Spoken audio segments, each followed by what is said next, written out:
Jadi ini adalah hadis yang kemudian ditampilkan oleh Rasulullah setelah kemudian penaklukan itu, setelah perang Ahzab itu selesai. La tuftahannal Konstantiniyah, fala ni'mal amiruha, wala ni'mal jaishu, dzalikal jaish. Ini kemudian ini hadisnya sangat luar biasa keren sekali karena la tuftahanna ini ada lam. Lam ini kalau di dalam bahasa Arab adalah sebuah huruf penguat. Jadi huruf penegas. Jadi kalau ada sebuah lam maka dia ditegaskan. Kalau di dalam bahasa Sunda jadi pisan. Dalam bahasa Jawa jadi tenan. Jadi pokoknya enak tenan. Nah itu tenan itu adalah la-nya. Kalau orang Jawa juga kalau menekankan sesuatu yang enak itu di tengahnya dikasih huruf w. Enak, bukan enak aja. Watos. Nah itu jadi itu ada beberapa penegasan. La satu penegasan, tuftahanna. Nunnya double itu juga penegasan. Dan ini adalah fi'il mudhari. Fi'il mudhari pasif. La tuftahanna. Para ulama-ulama yang belajar bahasa sepakat kalau seandainya fi'il mudhari dikasih penegasan 2 kali, itu penegasan jadi 3 kali.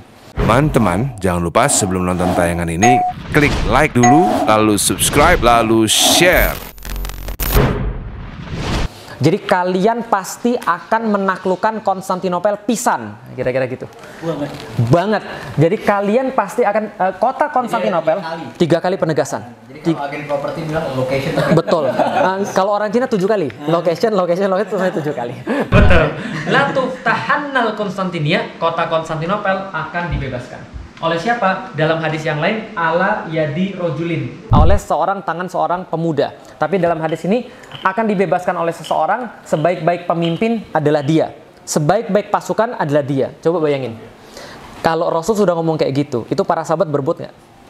Berebut, pengen jadi pembebas Konstantinopel. Dan semuanya seneng sekali, walaupun mereka nggak melihat di depan mata. Walaupun kondisi sangat nggak mungkin pada saat itu. Sebenarnya itu hipnoterapi itu. Betul.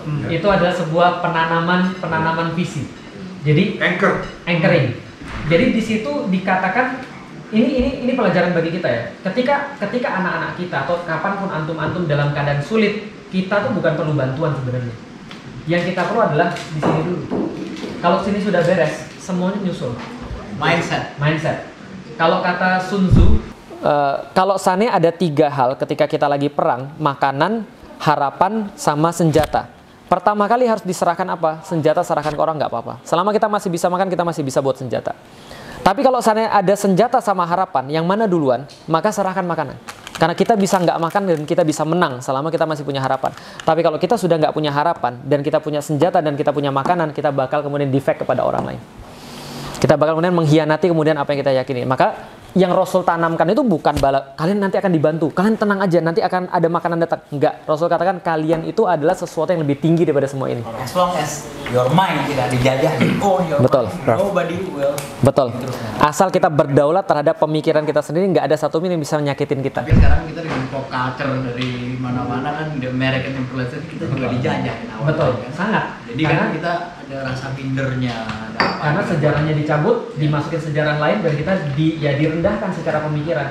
Maka kebangkitan pertama kali harusnya kebangkitan pemikiran dan Rasul melakukan itu.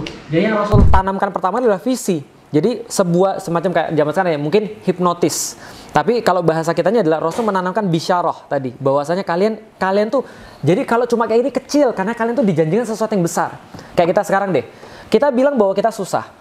Kalau kita bandingannya dengan diri kita sendiri. Tapi coba kalau kita bandingkan dengan orang-orang Palestina, mendadak kita jadi semangat. Gue baru gini doang, gitu kan ya. Mereka nanti gue untuk kemudian dibebaskan. Berarti gue nggak boleh lemas. Kalau kita senantiasa punya tujuan yang lebih jauh, contoh tujuan kita 300 km dan kita baru sampai 10 kilo, berarti kita masih merasa jauh. Tapi kalau tujuan kita cuma 5 km, gitu kan ya, kita udah merasa ya sudah selesai. Tadi kalau bahasanya ayah, hidup tidak ada titiknya, tapi selalu koma. Karena kita bidik sesuatu yang besar. Rasulullah bidik sesuatu yang besar. Maka para sahabat itu semuanya besar semua. Abu Ayyub Al-Ansari pada tahun 674 itu kemudian mencoba menaklukkan Konstantinopel. Jadi ceritanya kita sudah tahu Ali lalu kemudian kepada Muawiyah. Ali ke Hasan ke Muawiyah. Muawiyah selesai, Muawiyah mulai sistem yaitu kepada anaknya diwariskan. Namanya Yazid bin Muawiyah. Yazid bin Muawiyah pengen pergi ke Konstantinopel, pengen jadi panglima terbaik. Maka dia buat pengumuman, siapa yang mau pergi ke Konstantinopel, ayo daftar, kita pergi berjihad ke Konstantinopel. Maka kemudian semuanya daftar termasuk Abu Ayyub Al-Ansari. Dan Abu Ayyub ini kakek-kakek usia 80 tahun pada saat itu. Ketika kakek-kakek ini usia 80 tahun pada saat itu, dia bilang, saya mau ikut Yazid. Yazid bilang, jangan Pak, Bapak sudah tua, 80 tahun. Enggak, saya mau ikut. Jangan Pak, biar kami aja. Lalu kemudian Abu Ayyub mengeluarkan privilege-nya. Apa? Saya veteran perang Badar. Kalau sudah ngomong gitu, sudah nggak bisa lagi. Karena kalau sudah ngomong saya veteran perang Badar, itu nggak ada bintang yang menggantikan veteran perang Badar. Jadi kalau sudah pasang di sini veteran perang Badar, Kayak Vito-nya. betul. Alumni perang Badar itu sudah selesai. Alumni perang Vietnam lah. Jadi kira-kira gitu. Nah, pokoknya langsung di veto, dia diajak. Setelah diajak, kemudian di tengah jalan Abu Ayyub Al-Ansari ini merasa kemudian ya sekarat. Setelah sekarat, dia pesan pada saudara-saudaranya, kalau saya mati, Yazid, saya jangan dikuburkan dimanapun, saya tolong dibawa dengan kuda yang paling cepat, kuda yang paling kuat, sampaikan pada tempat yang paling dekat dengan Konstantinopel, supaya saya bisa merealisasikan janji saya pada Rasulullah. Janji apa Pak? Dia bilang, Rasul itu dulu adalah orang yang sangat berarti bagiku. Karena Abu Ayyub Al-Ansari ini, ketika Rasulullah kemudian pergi ke hijrah ke Madinah, maka Rasulullah tinggal di rumah Abu Ayyub 7 bulan. Iya. Bayangkan, Karena 7 rumahnya bulan. Jadi masjid Nabawi rumah Abu Ayyub kan? Bukan, ada tanah lagi yang lain. Karena betul ngekos karena ada kemudian tanah yang baru diambil untuk jadi Masjid Nabawi. Tanah milik 2 anak yatim, kemudian jadi Masjid Nabawi di situ. Lalu kemudian selama Masjid Nabawi dibangun 7 bulan Rasulullah ngekos di rumah Abu Ayyub. Untanya berhenti di depan rumah itu ya? Di depan tanah. Lalu kemudian di depan rumah Abu Ayyub. Nah, setelah kemudian 7 bulan tinggal di rumah Abu Ayyub, nah itu sangat tidak bayar karena para sahabat senang sekali, bahkan sahabat-sahabat merasa sangat iri dengan Abu Ayyub. Dan ketika Rasulullah bersama Abu Ayyub bilang, dulu saya pernah bilang ketika dengar hadis tentang Konstantinopel, ya Rasulullah, aku pengen mendengar gemerincing pedang dan derap kaki kuda pasukan yang menaklukkan Konstantinopel. Maka Rasul mengiyakan. Nah ketika itu dia bilang, saya sekarang sekarat, saya mau dengar gemerincing pedang dan derap kaki kuda pasukan penakluk Konstantinopel. Dimakamkan mayatnya Abu Ayyub di sana, pasukan kalah. Kenapa kalah? Gara-gara nggak perhitungan winter. Musim dingin mereka nggak ngerti. Mereka orang Arab nggak ngerti kemudian 4 musim seperti di Romawi, lalu kemudian hancur berantakan. Berikutnya Maslamah bin Abdul Malik bawa sekitar 120.000 pasukan. Termasuk the most decisive battle in history, tulisan Abdullah Enan. Iya, 120.000 itu kemudian dia datang ke sana tapi kalah. Kalah lagi gara-gara apa? Kalah gara-gara Greek fire. Jadi ketika Greek fire, api Yunani, nanti search saja, itu bisa hidup di lautan. Jadi api bisa hidup di lautan. Orang Yunani itu keren. Dan mereka kemudian menghancurkan lebur pasukan Maslamah bin Abdul Malik. Tapi Maslamah bin Abdul Malik meninggalkan satu masjid yang sampai sekarang masih bisa didatengin. Namanya Masjid Arab di Istanbul, Arab Jami namanya. Nah itu dari tahun 717. Harun al-Rasyid, ini lebih keren lagi. Suatu hari Harun al-Rasyid ini, dia itu sudah tinggi sekali dan dia bisa secara literally menaklukkan Konstantinopel. Tapi dia nggak mau, entah kenapa alasannya. Yang jelas pada satu waktu ada satu pengganti daripada kekuasaan namanya Nikephorus. Nikephorus ini bilang gini, tahu nggak, dulu penguasa sebelum gue itu lemah. Sekarang gue yang berkuasa, gue nggak mau lagi bayar upeti pada lo. Apa kata kemudian Harun al-Rasyid dalam kemudian suratnya kepada Nikephorus yang masih ada sampai sekarang, dia bilang gini, surat dari Harun al-Rasyid kepada Nikephorus anjing Romawi. Kamu tidak akan membaca balasan saya, kamu akan melihat apa yang saya lakukan. Nikephorus itu nakfur sama. Iya, nakfur. Lalu kemudian dikepung, lalu kemudian langsung bayar upeti lagi. Jadi enggak, saya cuma ingin mengatakan bahwa Itu segitunya Romawi di anjing-anjingin. betul.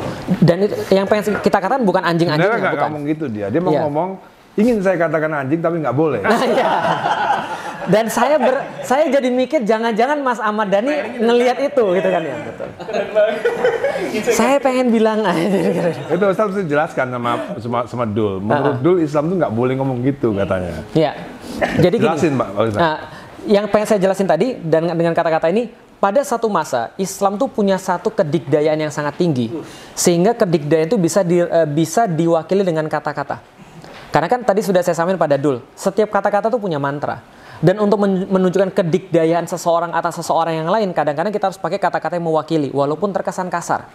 Contoh misalnya, Imam Syafi'i itu ketika pertama kali berdiskusi dengan orang pandir, orang yang bodoh, setelah itu dia nyesel. Setelah dia nyesel, dia beristighfar. Kenapa dia bisa? Saya sudah ceritakan kemarin, karena kita nggak mungkin menang lawan orang bodoh. Nggak mungkin menang, kan sudah kita bilang dosa boleh. Kenapa? Iya, dosa masih boleh, bodoh nggak boleh. Maka debat sama orang berdosa boleh, debat sama orang bodoh, nggak boleh, karena nggak bakal menang. Setelah kemudian Imam Syafi'i bertaubat dengan itu, dia nulis jawaban bagi orang-orang yang pandir adalah diam, karena diam adalah sebuah jawaban, karena tidak pantas bagi singa untuk melayani ekor anjing. Saya baca Al-Ghazali, if I may remember. Enggak Imam Syafi'i itu. Imam Syafi'i itu ada diwannya. Al-Ghazali mirip yang kayak gitu lah. Berarti dia mungkin niru. Yang sama, mirip-mirip Yeah. ya. Do not engage a conversation or a discussion with the ignorance and the stupid. Ya. Because you only created conflict and hatred to yourself. Betul. Mungkin dia Itu mengembangkan Al-Ghazali. dari Imam Syafi'i. Nah, Al-Ghazali aja nggak tahu. Nah, Al-Ghazali belum tahu. Nah, jadi artinya kalau kita bicara tentang tadi, itu adalah pernyataan sebuah ketinggian. Kadang-kadang ketinggian itu diperlukan untuk menghadapi beberapa orang. Karena Rasulullah juga pernah melakukan beberapa hal yang mirip. Dari suratnya dan segala macamnya. Oke, kalau gitu kita Answer lanjut. your question. Jangan mangut-mangut aja. Ada juga ini apa kan ada juga hadis ya. Ya. Sombong kepada orang yang sombong itu adalah sedekah. Ya, makanya itu yang dinamakan tadi untuk menyampaikan sesuatu yang pengen kita sampaikan pesannya. Mohon maaf ya, ketika Abu Bakar itu kalau saya nggak salah baca, itu ketika Rasulullah dihina, ketika Allah dihina, saking keselnya. Padahal Abu Bakar ini kan sangat santuy sekali ya, sangat santai, sangat kalem. Agim lah kalau sekarang. Betul. Tapi selevel itu pernah bilang gini pada orang-orang yang menghina Rasulullah, hisaplah kemaluan Uzza. Itu ngeri sekali. Kenapa? Karena bayangin, berhala itu kan nggak punya kemaluan, ya kan ya. Tapi itu sekaligus menyerang berhalanya, sekaligus menyerang orangnya. Itu kasar luar biasa. Tapi ternyata itu diperlukan untuk menunjukkan dignity. Tapi tidak sebagai sebuah SOP, tidak. Tapi itu dignity. Oke, itu nanti penjelasannya lain waktu. Nah, saya jelasin itu. Nah, kemudian Harun al-Rasyid ini ternyata juga nggak mampu menaklukkan Konstantinopel. Berikutnya Sultan Bayezid. Dua yang di bawah ini sudah Sultanan Utsmani. Bayezid ini nickname-nya adalah Yildirim dalam bahasa Turki. Jadi dalam bahasa Turki itu gelar di depan, nama di belakang. Contoh, Yildirim Bayezid. Bayezid si petir. Kalau zaman sekarang ya kayak Hokage keempat lah. Gitu kan ya, The Yellow Flash. Bukan, Thor itu Thor juga bisa, tapi kalau Naruto The Yellow Flash. Nah, jadi dia bisa pindah tempat sekejap gitu kan ya. Nah, karena Bayezid ini pindah Eropa Asia untuk menaklukkan, pembebasan. Bayezid, Yildirim Bayezid nggak bisa. Murad kedua juga nggak bisa. Padahal Murad ini juga kuat sekali. Dia meniti jalan tapi nggak bisa. Dua-duanya ini adalah Sultan Utsmani. Bayezid Sultan keempat, Murad Sultan keenam. Dua-duanya nggak bisa. Siapa yang bisa menaklukkan Konstantinopel? Nanti kita lihat. Ini sedikit belajar geografi. Pelajaran para sultan. Pertama, bahasa. Kedua, Sultan mana lu? Sultan Pondok semua Indah apa sultan. Sultan Bintaro? Oh ya. Ini kalau sultan di YouTube gitu kan ya. Ini sultan asli. Namanya Sakofatul Salatin. Sakofahnya para sultan. Itu adalah pertama, bahasa. Yang kedua, sejarah. Yang ketiga, geografi. Yang keempat, ilmu-ilmu praktis. Ilmu-ilmu praktis itu ya kayak misalnya gimana cara buat katapult gitu kan ya, gimana. Nah, jadi itu ilmu-ilmu praktis. Nah, jadi ini belajar sejarah dan geografi termasuk sakofah kesultanan. Syarat menjadi sultan. Betul, syarat menjadi penguasa. Nah, ini ceritanya geografi. Ini namanya Selat Bosforus. Selat Bosforus ini Selat Dardanel. Kenapa kita penting mengetahui Selat Bosforus dan Selat Dardanel? Sampai akhir zaman juga kita wajib mengetahui. Kenapa? Dua selat ini memisahkan antara Eropa dan Asia. Jadi sebelah sononya itu adalah Eropa, sebelah sininya adalah Asia. Apa yang membedakan Selat Bosforus dan Selat Dardanel? Maka sebelah Suez sini di mana adalah- Suez? Ya? Nggak ada di situ ya tulisan. Apa? Suez. Suez itu bukan di sini. nggak ada sini ya. Tapi di benua satu lagi gitu kan. Nah, jadi ini kemudian Bosforus, ini kemudian Selat Dardanel. Nah, Bosforus ini adalah tempat penyeberangan kuno. Alexander Agung lewat sini, Darius lewat sini, Cyrus lewat sini. Lalu kemudian semuanya lewat sini untuk menyeberang dari Asia ke Eropa. Jadi batasnya ini Eropa, ini Asia. Satu-satunya kota sekarang yang terletak di Asia dan Eropa cuma Istanbul. Kita bisa nyelam, kita pegang satu Eropa, satu Asia yang di situ ya. Bisa jadi, tapi saya nggak pernah nyelam sedalam itu. Karena Selat Bosforus ini ada. Jadi tourist attraction. Oh gitu ya? Iya, Oh. you can dive and then you can hold. Berarti mungkin di sini. On my right is Europe, Ah. my left is. Berarti itu dalam sekali berarti. Enggak lempengan you can. Karena di sini ini 32 km dari atas ke bawah, atasnya Laut Hitam, bawahnya Laut Marmara. Di sini sudah Laut Mediterania yang tadi. Nah, sedangkan ini di antara 32 km yang paling sempit itu adalah 550 meter. Nah, ketika summer itu orang-orang Istanbul ngadain lomba berenang dari Asia ke Eropa. Dan kalau kita ke sana kita bisa kayak orang kaya, bolak-balik Asia Eropa sehari 8 kali. Jadi bisa bolak-balik Asia Eropa. Nah, ini adalah Asia dan Eropa. Nah, Istanbul dulunya namanya Konstantinopel. Sampai sekarang satu-satunya kota yang terletak di Asia dan Eropa adalah Istanbul. Nah, maka dulu namanya Konstantinopel. Ini Konstantinopel dan kalau kita lagunya juga kan? yang mana? Istanbul, Konstantinopel. Oh, belum tahu kalau itu saya. Berarti lebih tua ancient. Pengetahuan tua. Nah, kalau dideketin kira-kira kayak gini. Ini bentang alam Konstantinopel. Konstantinopel yang mana? Nih yang segitiga nih. Makanya saya bilang you'll never get lost in Istanbul. Kenapa? Cuma 7,5 kilometer, 7 kilometer, 7 kilometer, 7 kilometer. Jalan kaki bisa. Kalau hotel, kalau kita pesen tour biasa, hotelnya di luar, dekat bandara. Tapi kalau saya selalu hotelnya dekat-dekat sini, biar bisa ke masjid pagi-pagi subuh-subuh. Dan justru disitulah perjalanan luar biasa. Nanti kapan-kapan. Ini Konstantinopel, pertahanan sempurna. Kenapa? Sebelah timur laut, Selat Bosforus, sebelah selatan laut Marmara, sebelah timur itu berbatasan dengan daratan 7,5 kilometer, semuanya tembok 3 lapis yang nggak pernah gagal melindungi kota selama 1123 tahun. Ini sistem defense terbaik di dunia. Kalau Great Wall gimana? Ya itu beda urusan. Tapi kalau ini adalah di dunia yang dikenal oleh manusia pada zaman itu. Makanya nggak pernah jebol temboknya. Nanti saya lihat. Romawi yang buat ya? Betul. Orang-orang Bizantium lebih tepatnya, Romawi Timur. Orang-orang Yunani lebih tepatnya, bukan Latin. Nah, karena orang-orang Latin Yunani kan pinter-pinter. Kan Romawi kan, mohon maaf ya, mereka kan justru nggak melanjutkan pengetahuan orang Yunani. Yang melanjutkan adalah orang-orang Muslim yang mentranslate pengetahuan Yunani kepada bahasa Arab, gitu kan ya. Betul. Nah, yang menaklukkan ini namanya Muhammad II bin Murad atau yang kita kenal dengan nama Muhammad Al-Fatih. Pernah di kamarnya Al ada itu. Ingat ada. kamu? Di kamar Al pernah ada itu. Oh gitu ya, hidungnya udah mirip, tinggal dibengkokin dikit. Nah, jadi ini foto saya sebelum saya nggak, ini saya perlu cerita dikit. Muhammad Al-Fatih, ini aslinya orang Turki. Lah, kok hilang? Oh sorry, kesenggol. Muhammad Al-Fatih ini aslinya orang Turki. Oke. Karena dia orang Turki, maka ini gambar digambar ketika umurnya sekitar 21 tahun. Wah, boros juga deh ya. Nah, betul, boros karena jenggotnya panjang kayak orang Arab. Nah, dan orang Cina nggak punya. Nah, Turki itu awalnya bukan di Turki sekarang. Turki itu adalah bangsa keturunan yang sama dengan keturunan Mongol. Jadi kalau saya boleh cerita dikit ya, ini cerita dikit nanti panjangnya nanti insya Allah. Nuh itu punya 3 anak yang selamat, Sem, Ham, Yafit. Sem itu menjadi ras Semit. Ras Semit itu contohnya Arab, Israel, bukan Israel, Yahudi, gitu kan ya. Itu adalah ras Semit. Ada ras Ham. Ham itu adalah Hamid. Ras Ham itu adalah orang-orang hitam yang rambutnya kayak kismis. Itu ras Hamid. Contoh Hammurabi itu Hamid. Contoh misalnya lagi orang-orang Afrika itu Hamid. Dan orang-orang sekarang yang hitam-hitam semua Hamid. Lalu ada lagi ras namanya Yafitik. Yafitik ini adalah dikisahkan sipit, lalu kemudian wajahnya kayak perisai karena pesek. Ini ras Yafitik. Ras Yafitik, jadi gini, kalau coba bayangin peta dunia itu bukan dibagi timur dan barat, tapi dibagi utara selatan. Utara, tengah, selatan. Sem dikasih wilayah tengah, Ham dikasih wilayah selatan, makanya yang bawah-bawah itu selalu hitam. Dan Yafit dikasih wilayah utara. Makanya dikisahkan oleh Rasulullah nanti Ya'juj dan Ma'juj itu adalah orang-orang yang wajahnya kayak perisai, memakai sendal daripada bulu-bulu, dan pandai menunggang kuda. Karena ras utara itu adalah ras yang memperkenalkan penunggangan kuda. Dan nggak ada satupun ras utara yang nggak pandai menunggang kuda. Siapa? Viking, Normandik jago menunggang kuda, Cina jago menunggang kuda, Turki, yang Mongol itu sudah jelas-jelas bangsa penunggang kuda. Bahkan setelah dilihat lagi kemudian secara peradaban, National Geographic itu kemudian melihat ditemukan kemudian makam-makam mereka, termasuk makam-makam mereka makamin raja-raja mereka atau orang-orang di antara mereka dengan kuda-kudanya sekalian. Karena kuda itu adalah harta yang paling berharga bagi mereka. Makanya namanya Ya'juj dan Ma'juj itu adalah kaum penunggang kuda yang seperti air bah nanti turunnya ya. Berarti dari utara ke selatan, turun ke bawah. Nah, dikuburnya bukan Bugatti-nya atau bukan. Gitu, kalau kuda.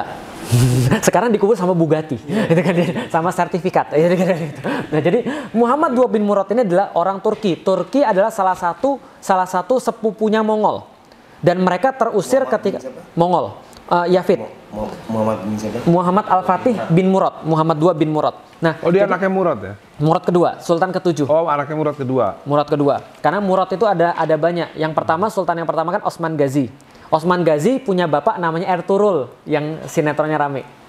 Ertuğrul punya anak namanya Osman Ghazi, Sultan pertama. Osman Ghazi punya anak namanya Orhan Ghazi ini anak Sultan kedua. Yang ketiga namanya Murad satu punya anak namanya Beyazid Sultan keempat. Beyazid satu punya anak namanya Mehmet satu, Sultan kelima punya anak Sultan keenam Murad kedua punya anak namanya Al-Fatih.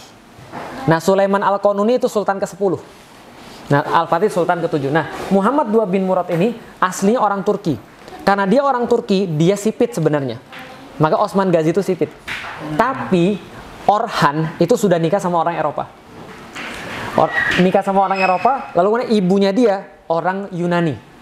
Makanya Jalaluddin Rumi itu mungkin Turki asli ya? Karena dia sebelum Mongol datang, Jalaluddin Rumi itu. Itu dia. Kalau Rumi itu asli Turki, berarti dia masih sipit. Oh ya? Bisa jadi. Kayak misalnya contoh kayak Dul, Mongol. Kayak Dul misalnya. Dul orang mana? Orang Jawa, orang Liat nggak? Enggak. Ya.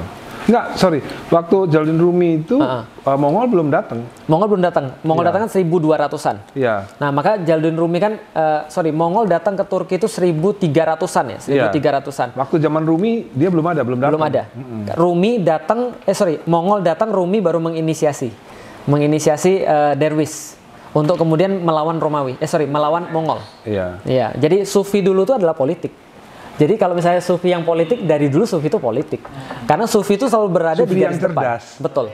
Sufi itu selalu berada di garis depan dalam penjajahan. Sufi yang cerdas. Karena mereka paling mengelola hati dan kemudian paling sensitif terhadap ketidakadilan. Itu Sufi. Jadi yang paling nggak bisa dilihat Sufi adalah ketidakadilan. Itu nggak bisa dilihat. Tapi pertamanya basisnya berdaulat ini. Betul. Bisa dijajah. Betul. Nggak bisa dijajah. Hatinya kemudian free. Dia kemudian baru bisa bela orang. Nah, Muhammad II bin Murad ini dari awal sudah ditugaskan oleh bapaknya. Bapaknya pengen untuk dia menjadi pembebas Konstantinopel. Maka apa tugas bapaknya yang pertama? Bapaknya bertugas persis seperti Mas Ahmad Dhani melakukan pada anak-anaknya. Milihin guru-guru yang terbaik. Iya, benar. Milihin guru-guru yang terbaik. Hah? Berarti beda. Ini, jadi Al-Fatih punya bapak namanya Murad. Murad ini milihin kepada anaknya guru-guru yang terbaik. Dua di antaranya namanya Syekh Ahmad Al-Qurani dan Syekh Aksyamsuddin. Syekh Ahmad Al-Qurani ini nasabnya langsung nyambung kepada Abu Bakar. Tugasnya ngajarin Quran. Dan pasti itu ada hubungannya sama Rumi juga. Betul. Mungkin. Karena Rumi itu ini Muhammad Al-Fatih. nasabnya ke Abu Bakar. Oh, maksudnya Abu Bakar? Iya, dari ibu. Kalau dari bapak dia kan Muhammad, dari ibu ada Abu Bakar. Berarti mungkin ada hubungan. Iya dong. Karena nasab itu memang ngaruh. Iya. Nah, dia itu dipilihkan kenapa Syekh Ahmad Al-Qurani? Karena Syekh Ahmad Al-Qurani adalah ulama yang benar-benar ulama. Dia nggak mandang jabatan, dia nggak mandang uang dan segala macamnya. Muhammad Al-Fatih pertama kali ketemu dia ketika umur 6 tahun sampai 7 tahun gitu, 6 tahun lah kira-kira. Ketemu dia petantang-petenteng. Karena kalau ulama ketemu dia cium tangan ke Muhammad Al-Fatih. Ulamanya cium tangan pada Muhammad Al-Fatih, anak sultan. Ya kan? Tapi Ahmad Al-Qurani nggak mau. Lalu kemudian ketika dia ngelihat sifat petantang-petenteng ini, dia bilang sama bapaknya, Murad, wahai sultan, boleh nggak saya mengajari anak anda sesuai dengan cara saya? Bapaknya bilang gini, bagusnya, silahkan, kamu itu sudah saya pilih menjadi guru daripada anak saya, apapun boleh. Ternyata ini adalah cara orang Utsmani mendidik anak.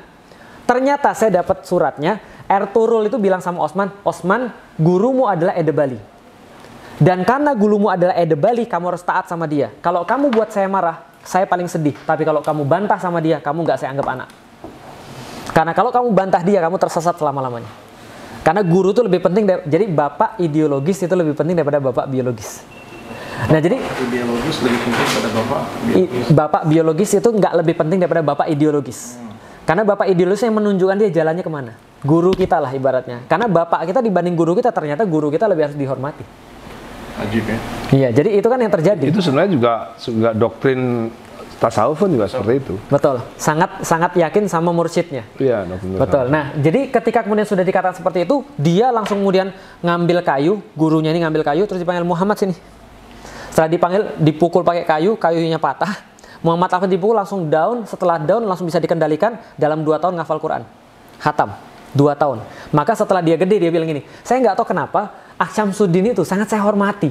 Kalau yang lain datang pada saya nyium tangan saya nyium tangannya Akh Syamsuddin. Dan saya nggak ngerti kenapa, pokoknya kalau saya bawaan di depan dia tuh saya bawaan kecil banget. Dan kalau bukan karena pukulan itu, nggak akan ada Muhammad Al-Fatih yang sekarang. Jadi pukulan ulama itu relief. Asal ulama yang mukul. Kalau pukulan orang zaman sekarang ya nggak nanggung lah. Tapi kalau ulama yang mukul, ini barokah insya Allah. Barokah. Kenapa? Karena ada khidmat di situ. Nah, dan yang berikutnya adalah Akh Syamsuddin. Akh Syamsuddin ini hebatnya apa? Nah ini yang harus dipelajari. Akh Syamsuddin ini jenius polimat. Dia polimat dalam hal apa? Astronomi, ilmu langit, ilmu barang-barang langit. Yang kedua adalah botani, sekaligus herbal, sekaligus sejarah, sekaligus bahasa, sekaligus ilmu terapan murni. Maka dia ahli stop dulu ya. Ini paling penting tuh belajar sejarah itu adalah belajar timeline. Tahun berapa ini? Bentar, biarin Mas. Hah? Oh, nggak boleh. Salah. 1400 ini. Betul. 1400. Jadi belajar sejarah itu yang paling penting tuh timeline. Jangan sampai lolos dari itu. Karena kalau enggak, lupa. Karena jahitnya di timeline. 1400 zaman ini di Indonesia tuh ada Majapahit. Betul. Dan ada hubungannya nanti. Iya. Lebih tepatnya ini sekitar 1438. Ya. Ini yang saya cerita lagi saja 1438. Ini setelah Perang Salib. Nah, yang pasti itu. Ini setelah Perang Salib. Betul. Sebelum 3G muncul, Gospel Glory. Ya. Sebelum merkantilisme muncul. Ini akhir daripada Imperium Romawi. Nah, Romawi dan Mongol betul. Hancur di situ Mongol ya. Ya runtuh, habis. Nah, yang kedua adalah Akh Syamsuddin ini kemudian ngajarin banyak hal, terutama yang paling banyak diajarin Akh Syamsuddin adalah sejarah. Cara untuk bisa mengajar anak itu paling mudah adalah dengan sejarah. Nanti besok kalau jadi ayah, cara paling mudah adalah sejarah. Contoh misalnya, masih ingat nggak perang Khandaq tadi berapa meter paritnya? 8 meter. 8 kilometer. Lebarnya berapa? Dalamnya 3. Dalamnya 3. Lebarnya 5. Kenapa orang banyak ingat? Karena cerita. Karena cerita itu ibarat sayur kalau kita makan. Dia lebih mudah dicerna dan dia lebih mudah masuk. Contoh, semua cerita itu biasa kita ingat. Tapi kalau teori kita nggak ingat. Makanya Al-Quran cerita semua. Nah, jadi cerita itu kemudian Akh Syamsuddin tiap hari menceritakan kisah Rasulullah. Sampai kemudian sangat merasuk ke dalam jiwanya Muhammad Al-Fatih. Suatu hari dia kemudian ngeliatin Hagia Sophia dari jauh kemudian bilang, lihat apa itu? Al-Fatih bilang, Hagia Sophia.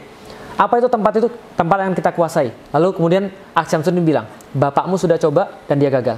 Kakekmu coba dan dia gagal. Semuanya coba dan dia gagal. Bahkan sampai Abu Ayyub Al-Ansari mencoba dan dia gagal.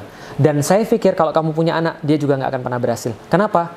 Gurunya bilang begini, tahu nggak? Dalam setiap sholat saya minta sama Allah dan saya minta ditunjukkan siapa yang akan menjadi pemimpin terbaik yang memimpin pasukan yang terbaik. Dalam setiap malam saya doa dan saya yakin banget bahwa pemimpin yang nanti akan menaklukkan Konstantinopel, yang akan merebut Hagia Sophia, lalu kemudian yang akan menjadi seorang pemimpin terbaik yang memimpin pasukan yang terbaik ada di depan mata saya. Kamu orangnya yang dijanjikan oleh Rasulullah.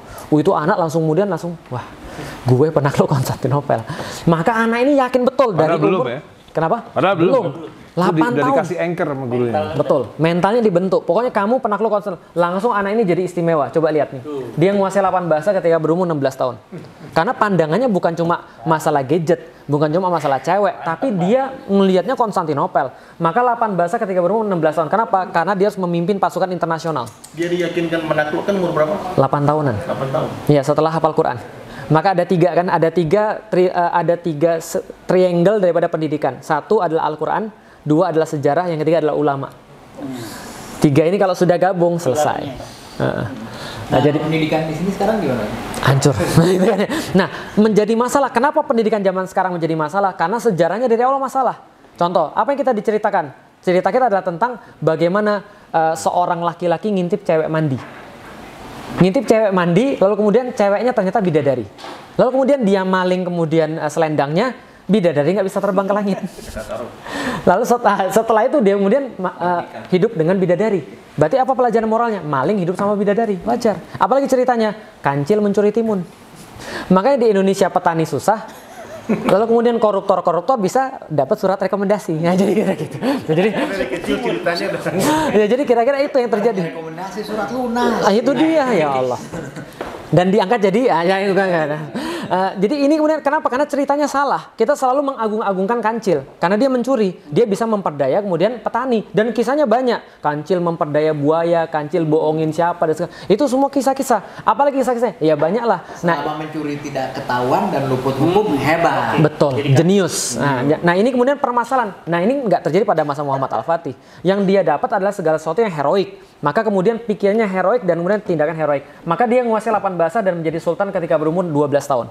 Dan yang lebih hebat adalah lihat orang-orang yang punya visi besar itu tidak akan pernah berlaku biasa. Jadi bagi mereka biasa itu sudah bukan merupakan choice. Kenapa biasa bukan merupakan choice? Karena tujuan mereka sesuatu yang bukan biasa. Jadi kalau misalnya ngomong yang biasa sama orang-orang yang punya pikiran besar itu dia nggak akan reken. Ahmad Dhani itu nggak biasa.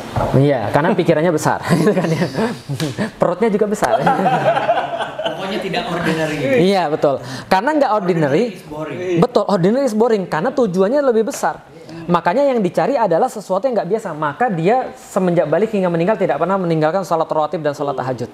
Kenapa? Iyyaka na'budu wa iyyaka nasta'in. Kita itu minta pada Allah. Sebelum kita minta pada Allah, kita ibadah dulu. Salahnya orang Indonesia sistem nazar. Saya kalau jadian sama dia nih ya Allah, saya akan sedekah 50 juta. Kalau jadian sama dia nih ya Allah. Terus apalagi kalau saya keterima kerja nih ya Allah, saya akan melakukan gini-gini. Pertanyaannya kalau Allah nggak mau ngasih terus kenapa? Allah nggak kurang kan kenapa kamu harus ngancam Allah? Ya Allah kalau saya nggak dikasih ini saya nggak mau gini. Kamu siapa? Jadi what you're saying jadi kayak gitu seperti trading deh. Betul. Jadi You cannot trade with Allah. betul. Because he doesn't need anything. Betul. Kamu yang harus betul, kamu yang diarahkan. Who are you with Betul. that 50 triliun which is nothing? Betul. Makanya ketika ada orang bilang, "Kenapa harus saya yang dapat masalah?" Ya Allah nanya, "Kenapa enggak? Why not?" Nah, why me? Why not? Gitu kan ya. Nah, karena inilah kemudian yang kemudian membuat dia jadi istimewa karena dia punya pandangan yang besar. Dia tidak pernah meninggal salat dan salat tahajud. Nah, ngomong-ngomong dia jadi sultan ketika berumur 12 tahun. Sampai sekarang saya lagi meneliti kenapa bapaknya relinquish dari sultan, ngasih ke anaknya dan lalu kemudian berbicara bahwa ya seolah-olah gini, saya mau untuk uzlah dulu. Saya mau mempelajari agama dulu biar anak saya mimpin, padahal masih 12 tahun. Dan yang saya dapat ternyata dia bukan uzlah, tapi dia mengamankan seluruh yang akan dikuasai oleh anak-anaknya, termasuk pasukan, termasuk penguasa, termasuk segala macam, bikin grand plan dan segala macam, sampai anaknya ini kemudian bisa nanti untuk menikmati. Tapi 12 tahun pas dia jadi sultan pertama kali ditanya, program kerja kita apa? Anak 12 tahun langsung bilang ini, program kerja saya yang pertama adalah menaklukkan Konstantinopel.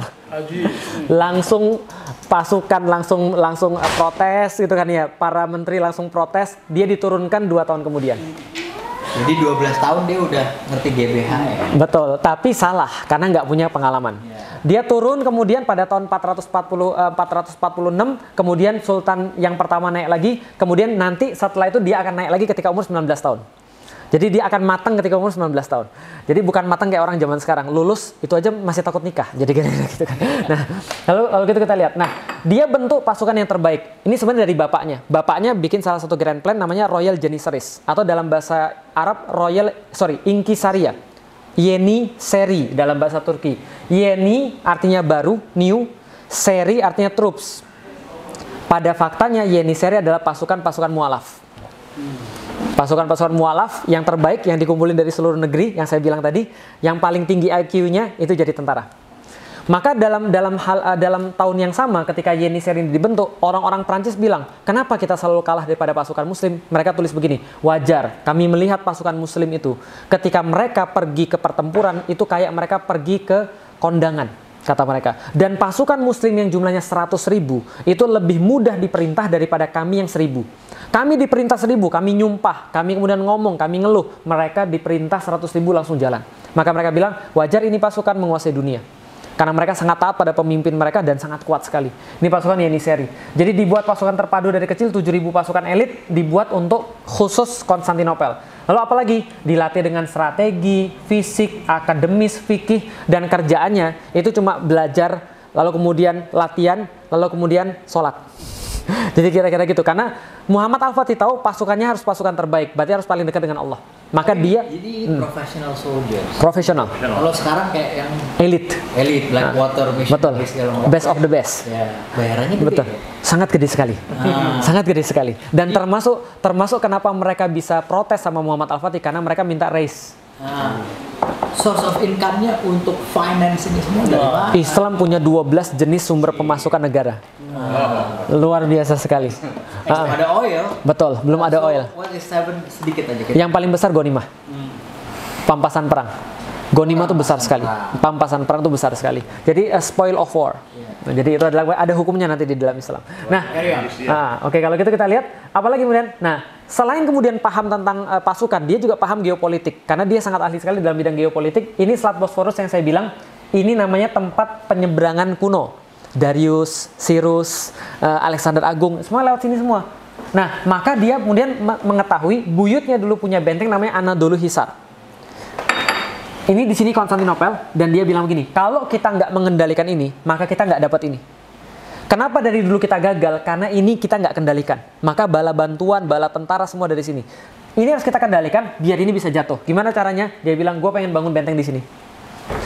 Bentengnya sudah ada, punya buyutnya di sini, dia pengen bangun di sini. Di sini nama Anadolu Hisar. Anadolu dari kata-kata Anatolia. Anatolia, Asia Kecil. Sebetulnya ini strategi embargo lah ya. Betul. Diputus dulu. Ya diputus dulu, dia punya supply, input, segala macam. Betul. Hilang. Betul. Habis. Namanya Anatolia. Anatolia, Asia Kecil. Anatolia dalam bahasa Turki Anadolu. Anadolu Hisar. Hisari bahasa dari bahasa Arab.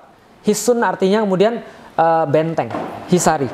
Hisaria artinya benteng, benteng Asia, benteng Eropa. Ketika rencana mau dibuat, langsung Kaisar protes. Kaisar bilang gini, kamu tahu nggak, dulu dia bentuk Anadolu Hisari, buyutmu itu pada tahun 1300, bentuk Anadolu Hisari, minta izin pada kami sebagaimana seorang anak minta izin pada bapaknya. Sekarang kamu bikin benteng, nggak pakai izin pula.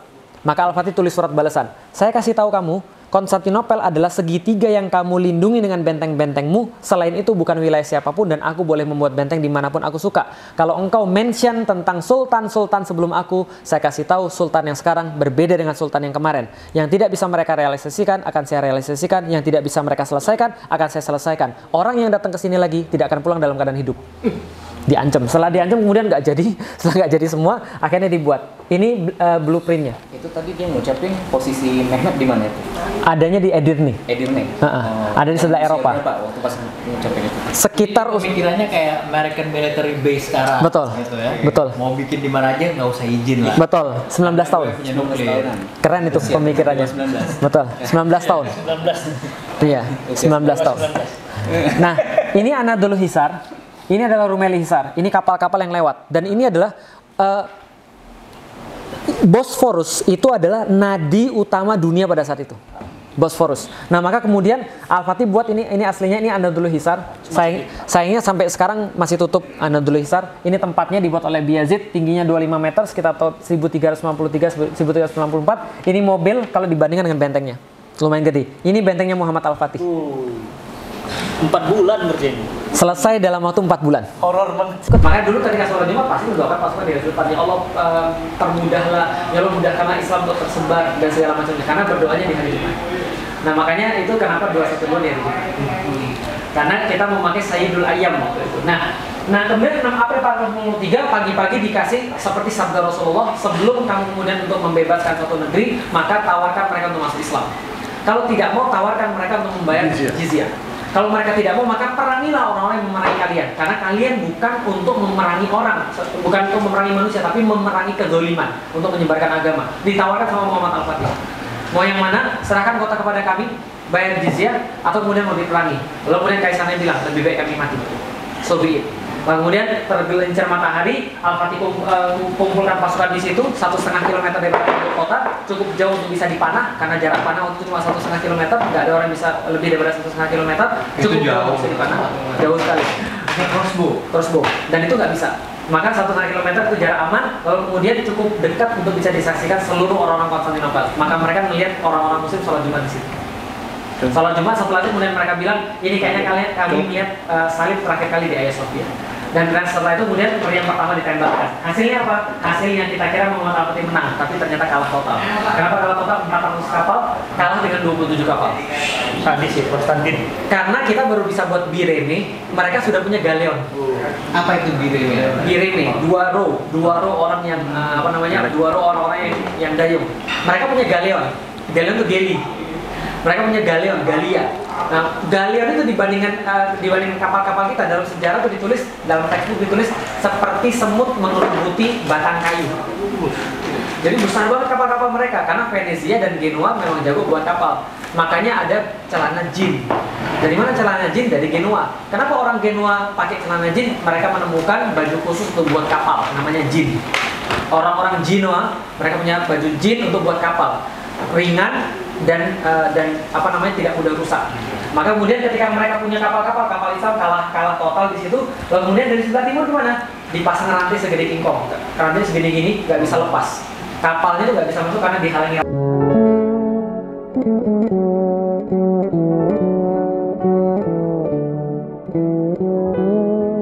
rantai. Bagaimana yang sebelah barat? Meriamnya ditembakkan, tapi baru ketahuan kelemahannya. Apa kelemahannya? Reloadnya 3 jam sekali. Baru ketahuan kelemahannya. Maka 1 hari 1 malam cuma bisa nembak 7 kali. Nggak bisa lebih. Tembak, hancur semen. Tembak, hancur semen. Belum yang hancur-hancuran semua. Zaman dulu tembaga ditembakkan dengan mesiu itu koefisien geseknya panasnya luar biasa, dan kalau ditembakkan terus pecah. Dan bukan hanya pecah di situ, tapi dia tidak punya waktu yang lama untuk bisa jadi dingin. Barrelnya itu Hancur. Banyak barrel hancur melukai banyak orang. 69 meriam itu banyak yang hancur sampai pada satu titik semua pada mati, tembok itu masih berdiri megah. Gila. 2 pekan setelah penyerangan itu tembok nggak ada ngaruhnya. Orang-orang muslim kan ternyata persiapan kita tuh hancur lebur di bawah tembok ini. Mulai muncul suara-suara sumbang. Pernah naik gunung? Kapan orang paling banyak gagal pas naik gunung? Awal mulai, setengah, atau pas sudah mau nyampe? Nyampe. Orang sudah pas mau nyampe itu biasanya banyak ngeluh, banyak stres, tiba-tiba kakinya nggak bisa bergerak, tiba-tiba segala macam, gue udah mau mati nih, gue udah mau jantungan. Mau naik nggak bisa, mau turun nggak berani. Udah kuat. Itu orang banyak nyerah ketika udah mau sampai. Ketika dalam kondisi begitu banyak suara-suara sumbang. Muhammad Ahmad pulang aja. Ngapain sini? Ini gara-gara anak kecil, 21 tahun, nyuruh kita, banyak yang mati. Apa tahu nggak beres semua. Ternyata memang betul. Dalam setiap perjuangan tuh pasti ada sampah yang suka nyebarin hal-hal yang nggak benar. Dan ternyata sampahnya datang dari hiring, hoaxer, yang membuat orang jadi kacau balau. Betul. Nah kemudian setelah itu dikumpulkan para perwira tinggi, Al-Fatih bilang kita pulang atau kita lanjut. Semua nggak ada yang ngomong karena Al-Fatih ini 21 tahun temperamental. Dan ini menyebabkan kenapa sejarah itu lebih senang dengan Salahuddin dan lebih kejam pada Muhammad Al-Fatih. Karena Al-Fatih memang temperamental, Salahuddin enggak. Salahuddin sangat baik sekali. Muhammad Al-Fatih temperamental. 21 tahun, tapi kalau ada yang salah, itu bisa bahaya. Nggak ada yang ngomong, kecuali satu orang yang tua, yaitu adalah penasihat dari zaman bapaknya, namanya Halil Pasha. Halil Pasha bilang, Muhammad, kamu tahu saya? Iya, kamu adalah penasihat dari zaman bapak saya. Silakan lala, silakan kakek, silakan ngomong. Saya tuh melihat kamu tumbuh dari anak kecil banget menjadi orang yang dewasa. Dan menjadi panglima yang sangat hebat, dan keren banget, dan nggak ada yang bisa mimpin kecuali engkau. Lalu dia bilang, tapi masalahnya adalah saya tuh dari kemarin lihat kamu tuh sangat-sangat temperamental dan kamu sangat-sangat keras kepala. Gara-gara kamu banyak pasukan kita mati. Kamu tahu nggak? Kalau kamu terus sombong kayak begini, nggak ada lagi yang tersisa untuk kamu pimpin. Kita pulang aja. Kita terima aja uang dari Yunani untuk kita pulang. Ternyata dia sudah disogok. Al-Fatih kemudian nggak senang, tapi sebelum dia selesai ngomong, meja dibanting sama Zaganos Pasha, seorang mualaf namanya Zaganos Pasha, orang Yunani. Dia bilang gini, jangan dengarkan kata-kata dia. Saya nggak mau kita kalah di sini. Kita berhadapan dengan batu tersusun akan ngalahin kita. Saya nggak mau. Kalau kita punya Allah, kita akan bisa melawan semuanya. Mereka nggak punya siapa-siapa, dan kita nggak mau kalah di depan batu-batu ini. Dan saya ingatkan pada setiap kalian, kita pas pergi bukan mau kembali, tapi kita harus mencapai 2 hal. 1, mati syahid, atau kita kemudian dapat kota ini. Al-Fatih kemudian bilang, oke kalau gitu lanjut atau tidak?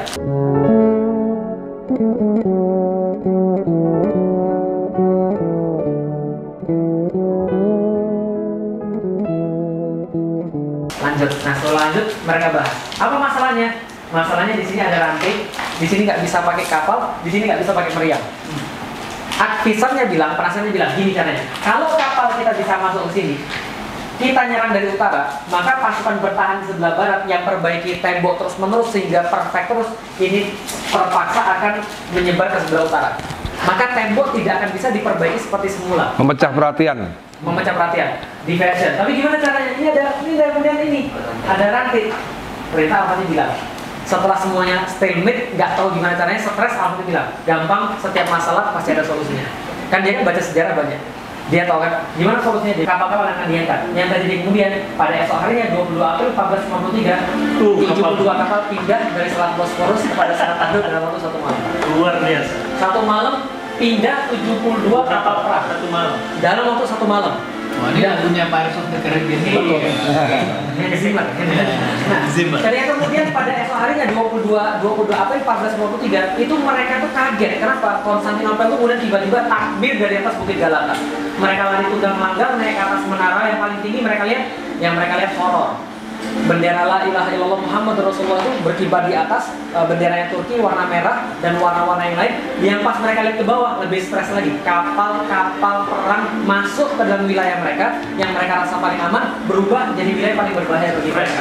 Dan kemudian mereka tetap melanjutkan perang sampai tanggal 27 Mei 1453. Hampir 2 bulan sampai Al-Fatih bisa buat lubang yang besar banget yang nggak bisa diperbaiki lagi. Setelah buat lubang yang besar banget, Al-Fatih katakan pada hari ini 27 Mei berhenti semuanya untuk berperang. Berhenti semuanya. 2 hari lagi serangan terakhir. Kalau kita kalah, biar kita terkubur di bawah tembok-tembok ini. Dan kalau misalnya kita nggak bisa menaklukkan kota ini, saya lebih baik gak usah jadi pemimpin. Karena saya nggak mau kecuali ada kota ini. Al-Fatih bilang gitu. Lalu kemudian dia bilang berhenti hari ini. Besok pada tanggal 28 semuanya berpuasa sunnah. Jadi 28 tuh nggak ada perang. Puasa sunnah semuanya. Karena Al-Fatih tahu bahwa mereka mendekat pada Allah. 28, ulama-ulama turun, bicara pada setiap pasukan, bertakwa pada Allah, ingatlah kemuliaan Allah, bersihkan diri Anda, coba luruskan niat Anda, segala macam. Sampai pada tanggal 29, jam 1 dini hari,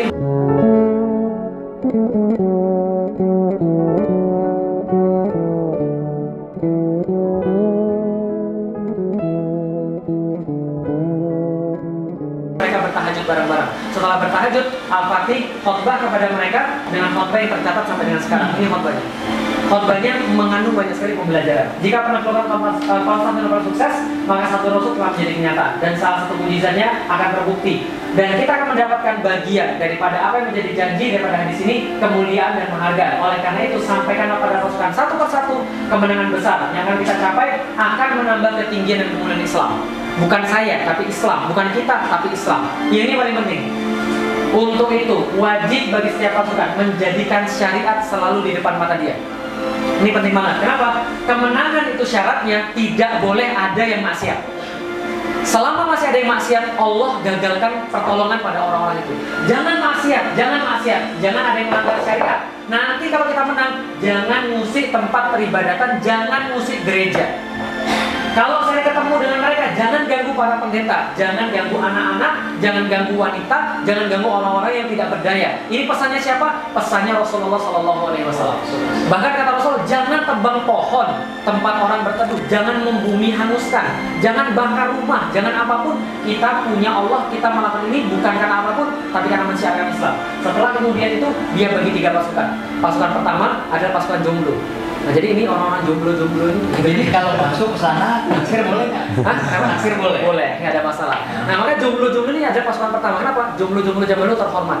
Mereka tuh kayaknya, saya pikirin kenapa mereka mau jadi pasukan pertama? Karena mereka bosan ditanya setiap Syawal, kapan kawin, kapan kawin, kapan kawin. Jadi mereka mau mati aja. Jadi, ini pasukan jomblo pertama. Dikasih waktu dari jam 1 jam 4 di sini. Oh iya. Saya lupa ada sering juga ditanya-tanya. Iya, kapan kawin, kapan kawin. Jomblo dikasih waktu jam 2 sampai jam 4. Mereka paling minim peralatan, tapi mereka sangat semangat. Nama pasukan Azab. Bukan Azab, bukan. Azab itu artinya jomblo. Orang-orang yang belum nikah. Jadi pasukan Azab 2 jam 4. Jam 4 ditarik mundur.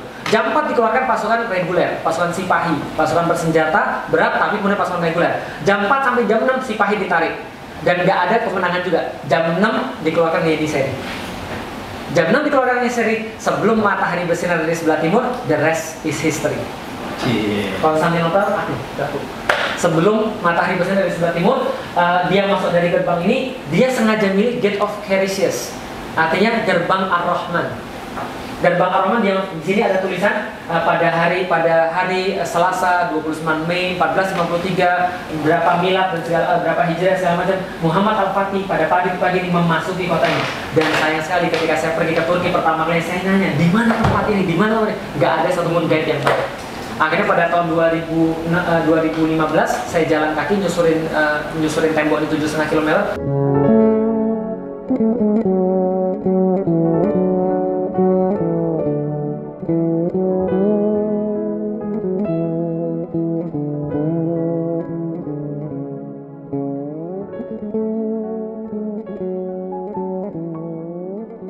dapat. Ini tempat baru setelah itu orang jadi sebagai tempat wisata. Tapi sampai sekarang So ini your own research sampai dapat.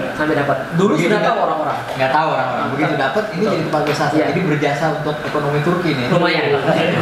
Tapi sebelumnya orang sudah tahu dan sudah pernah menggambarkan. Cuman hilang bagi orang Turki. Itu dulu Edirne Kapı, sekarang sudah hilang. Saya bilang sudah hilang gimana? Masa ini hilang? Sekarang jadi tahu tempat apa? Ini jadi tempat ini jadi tempat pangkalan angkot. Dan kalau Anda lihat ini pesingnya minta ampun karena gelandangan di sini, gembel di sini. Dan pemerintah Turki masih belum memperhatikan tempat ini. Bagi saya ini tempat sesuatu. Karena Al-Fatih masuk dan Al-Fatih ketika masuk digambarkan di sini. Ini kemudian ketika Al-Fatih masuk.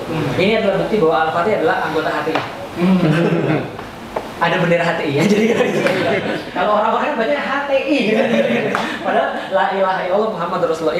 Ini gambar dari zaman dulu. Muhammad Al-Fatih, gurunya Aksamsuddin, dengan berbagai macam ras dan etnik, dia sangat toleran sekali pada semuanya. Dia masuk dan kemudian mengucapkan alhamdulillah, semoga Allah merahmati para syuhada, memberikan kemuliaan pada mujahidin dan kebahagiaan dan syukur buat rakyat. Kemudian dia jalan langsung ke Hagia Sophia, melewati forum-forum Yunani, kemudian melihat ke kiri, melihat ke kanan, mengucapkan Masya Allah, Masya Allah, Masya Allah. Sampai di depan gereja Hagia Sophia, dia turun dari kudanya, melepas garam perangnya, sujud ke arah Ka'bah, mengambil segenggam tanah Konstantinopel, menaburkan ke atas kepala dia, lalu kemudian masuk ke dalam gereja. Di dalamnya dia menemukan banyak sekali orang-orang, ribuan orang-orang nangis, stres karena di tahun-tahun yang sama sedang terjadi Reconquista. Spanyol dikuasai lagi sama orang-orang Salibis. Kemudian orang-orang Muslim dibunuh mati semua di sana. Tapi Al-Fatih bilang, kalian tidak akan kami lukai, kalian tidak akan kami sakiti. Yang tetap ingin tinggal di kota ini, propertinya masih tetap milik mereka dan masih sampai sekarang terbukti. Dan siapapun yang pengen keluar dari tempat ini, kami jamin mereka sampai ke depan pintu gerbang kota. Tapi kami minta tempat ini kami jadikan sebagai masjid. Maka kemudian Hagia Sophia dijadikan sebagai masjid. Hari itu juga, di waktu itu juga diperintahkan Hagia Sophia menjadi properti pribadinya Muhammad Al-Fatih, dibersihkan semuanya, kemudian ditutupi gambar-gambar. Jadi gambar Yesus itu ada, itu bukan gambarnya dari awal ada. Kalau misalnya Mas Dani ke sana terus dijelasin sama orang-orang yang guide, mereka bilang ini simbol toleransi bahwa masjid ada gambar Yesus. Tidak. Itu ditutup sama Muhammad Al-Fatih. Lalu baru kebuka sekitar tahun 1900-an. Ketika gempa, kebuka lapisannya. Nah, jadi itu ditutup. Al-Fatih orangnya, Al-Fatih itu puitis, dia sastra. Ketika masuk pertama kali Hagia Sophia, dia langsung bikin puisi. Puisinya sampai sekarang masih ada. Cuman saya nggak paham. Jadi dia bilang indahnya tempat ini seperti Kisra ketika kemudian menemukan jaring-jaring laba-laba Ini kan Abbasiyah. tentaranya tadi yang the professional tentara kan? Betul. Tentara yang non bahlul, tidak boleh. Betul, yang pintar. Ya, nggak boleh bodoh lah. Kalau bodoh bahaya. Nah, Gitu kan ya. Karena kejadian ada tentara yang lagi nyungkilin marmernya Hagia Sophia, langsung dihukum. anyway, dia udah masuk situ dengan tentara itu high pay price, Betul. dibayar dan segala macam. Tapi kan propertinya tidak diambil. Tidak diambil. So ekonomi untuk recoup the cost of war-nya dari mana? Nah, menariknya adalah Al-Fatih ini jago ekonomi. Setelah dia selesai perang, populasi Hagia Sophia turun di bawah 50.000. Maka dia bangun mall pertama di dunia, The Covered Bazaar, Ya. atau Kapalı Çarşı. Kapalı artinya dalam bahasa Turki tertutup, Jadi, Çarşı artinya bazar. Bazar pertama yang untuk nge-mallnya di Ya. situ. Di situ ekonomi more than 3,000 mall. di Bazar. penjual. Oh. Jadi lebih daripada 3.000 Stallnya. peserta. 3.000 toko. Yang ada di Kapalı Çarşı, Grand Bazaar, Di yang Grand Bazaar. ada di 007 Skyfall. Jadi kalau nggak salah Skyfall itu nonton itu ada Kapalı Bazaar. Ya, jadi pas kejar-kejaran naik motor di atas. Nah, jadi Skyfall, James Bond. James Bond. 007 itu Ya. settingnya di sana. Atau ini apa namanya? 700 tahun ya penantiannya. Betul, 825 tahun. 825 tahun. Nah, ini Iya. ketika ini semua disampai, nah ini karena dan banyak yang nggak tahu. 825 Orang yang ya ignorance terhadap sejarah, mereka bilang gereja itu dibuatnya ke arah timur, di mana bisa jadi masjid. Dan mereka nggak ngerti sejarah. Ini gereja ortodoks, bukan gereja-gereja yang ada di Roma. Gereja yang ada di Roma, kenapa ngadepnya ke timur? Karena itu dulu kuil. Kuil itu selalu menghadap kepada matahari terbit, Apollo. Maka kemudian ngadepnya ke sebelah timur. Itu masuk ke sebetulnya Roman pagan. Benar, Roman Dia pagan. aslinya Roman pagan Diubah jadi yang memakai jubah. Betul, diubah jadi gereja. Nah, sedangkan Hagia Tapi Sophia kan dalamnya kan ortodoks. is paganism. Betul. Nah, ini ortodoks ini ngarahnya kemana? Yerusalem, Mas. Maka ketika mau diarahkan ke Ka'bah, tinggal diubah 9 derajat doang. Ini yang diambil sama Rusia. Rusia, Karena ortodoks. Semua selesai sebelum asar. Dan asar 29 Mei 1453 berkumandang azan di Konstantinopel. Itu yang saya tebak kenapa Hagia Sophia ketika diubah lagi oleh Erdogan, azannya yang pertama kali itu adalah, yang pertama setelah dia berubah adalah azan Asad. Karena Muhammad Al-Fatih Asad. Nah setelah kemudian azan masih jadi kemudian gereja sampai dengan sekarang, dan itu adalah tanda-tanda ya luar biasa. Nah ini adalah kemudian awalnya saya pengen jelasin sedikit tentang Hagia Sophia. Yang warna abu-abu ini struktur baru dibuat oleh Mimar Sinan untuk supaya anti gempa, karena ini adalah kubah terbesar di dunia, hampir 60 meter, dan berapa kali jatuh gara-gara gempa, karena Konstantinopel kan tempat gempa. Bangunan dibangun lagi, dibuat lagi segala macam. Nah ini struktur penahan dibuat kemudian untuk supaya Hagia Sophia nggak jatuh. Aslinya cuma kota ini aja, yang merah. Dan ini dibangun. Dan menurut yang saya temukan, Mimar Sinan ketika buat struktur ini semuanya diintegrasikan dengan struktur awal. Kalau mereka mau cabut ini menara-menaranya, ini strukturnya hancur. Jadi fondasinya didalemin lagi kan? Betul. Jadi ini mulai dilakukan Mimar Sinan. Nah ini 825 penantian, 54 hari perang. Luar biasa. 8 abad. Materinya mulai dari sini. Materi tadi pendahuluan, ini materinya. Materinya saya mau nanya pada Al dan Dul, kapan penaklukan Konstantinopel terjadi? Menaklukkan ya 29 Mei 1000 tahun aku nyata 1453. 1453. Oke, 29 Mei 1453, salah. Bukan. Kapan penaklukan Konstantinopel terjadi? 29 Mei 1453, salah. Kapan? Jawabannya adalah Konstantinopel takluk bukan 29 Mei 1453, tapi ketika Rasul mengeluarkan dari lisannya akan ditaklukkan Konstantinopel. Rasul mungkin bohong nggak? Sedekah Rasul. Rasul nggak ngomong. Maka ketika Rasul ngomong itu sudah selesai. Pasti. Penantiannya selama itu ya. Nah itu. Penantian selama itu, tapi Penantiannya. itu sudah selesai. Kenapa? Bagi orang Muslim begitu keluar daripada lisan Rasulullah, it's done. Finish. Pembuktiannya baru 14, 53, 29 Mei. Kata keluar halas, selesai. Betul. Itu penting banget. Kenapa? Karena bagi kita tuh harus melihat melebihi yang lain.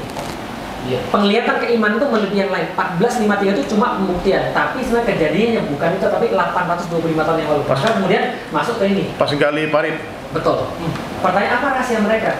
Rahasia mereka ini, they believe in something that cannot be seen by eyes. Ini masalah kita, karena kita terlalu banyak terbutakan oleh mata. Di dalam Al-Quran, semua ayat-ayat tentang mata itu ada ayat-ayat yang berisi tentang sesuatu hal yang negatif. Mereka jadi kalau sudah ngomong mata itu negatif. Contohnya, ya'lamuna dhahiran minal hayati dunya wa hum 'anil akhirati hum ghafilun. Kata Allah, orang-orang yang rugi di dunia itu karena mereka pintar banget melihat dunia pakai mata mereka. Tapi begitu mereka disuruh melihat akhirat, mereka tiba-tiba merasa mereka sangat lalai sekali. Jadi mata itu menipu.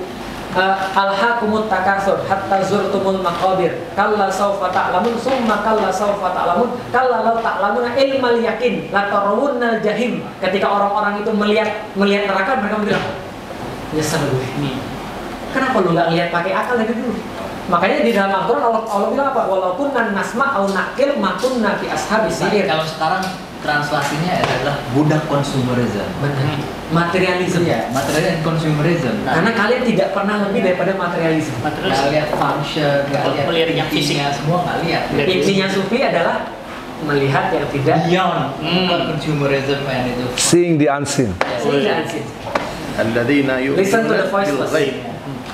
Orang yang percaya kepada yang tidak tampak. Betul, itu penting sekali karena ini menjadi rahasia mereka. Mereka nggak pernah terpaku dengan apa yang di depan mata karena mereka sudah sibuk dengan apa yang bisa ditunjukkan oleh Allah dan Rasul. Makanya di IG atau di sosial media bagaimana beruha sultan ini. Ya. Tapi kan it's not real. Tahu gimana caranya korun untuk menarik orang-orang? Jadi rezim itu dari dulu rezim Firaun itu ditiru sama orang.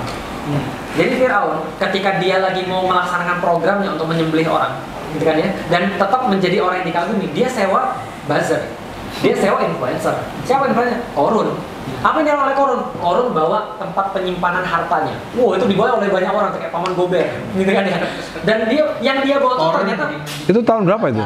Korun itu zamannya Musa. Harta korun. Oh, zamannya Musa ya. Zamannya Musa. Korun sama Firaun itu kan satu zaman. Satu lagi Haman. Haman kan Perdana Menteri. arsitek mastermind. Jadi mastermind daripada itu. Nah, jadi Korun itu bawa tempat penyimpanan, ternyata bukan tempat penyimpanan, apa? Kunci berangkas. Kunci berangkasnya dibawa banyak orang. Zaman sekarang orang pakai ya mungkin Lamborghini Huracan gitu, misalnya di jalan, wih di keren banget. Tiba-tiba orang pengen jadi kayak dia semua. Itu dikatakan di dalam Al-Quran, tiba-tiba orang jadi keren kayak Qarun semua. Karena Qarun ini influencer banget, sehingga tertutuplah kemudian perlakuan-perlakuan rezim. Dan sebelum rezim-rezim yang manapun ditiru lagi sama Flavian, Kaisar Flavian Amphitheater. Itu kan dibuat sebuah hiburan untuk menutupi kezoliman. Dibuatlah oleh Flavian Amphitheater yang kita kenal dengan nama Colosseum. Pengalian isu. Pengalian isu. Di Roma itu kan Betul. orang dimakan dengan singa dan Betul. segala macam. Jadi nggak berpikir actually they're not being treated. Dan itu tanda-tanda kehancuran. Semakin banyak political diversion yang terjadi, semakin banyak kehancuran. Termasuk telepon itu political diversion. Semakin banyak political diversion itu tanda-tanda itu sudah panik. Karena mereka nggak bisa melakukan yang lain lagi. Oke, they believe in something that cannot be seen by eyes. Apa maksudnya? Contoh, Sumayyah.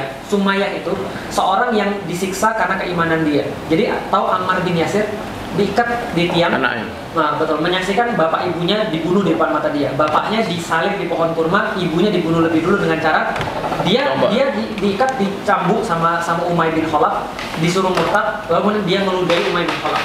Ketika meludahi, Umayyah ini marah, diambil tombak, ditusuk dari kemaluan sampai tembus pada lehernya. Ketika itu terjadi, Rasulullah lewat. Ketika penyesalan terjadi, Sumayyah kemudian lagi teriak-teriak itu, Rasul cuma bilang gini, Sobron ala Yasir, fa inna mau idukumul jannah.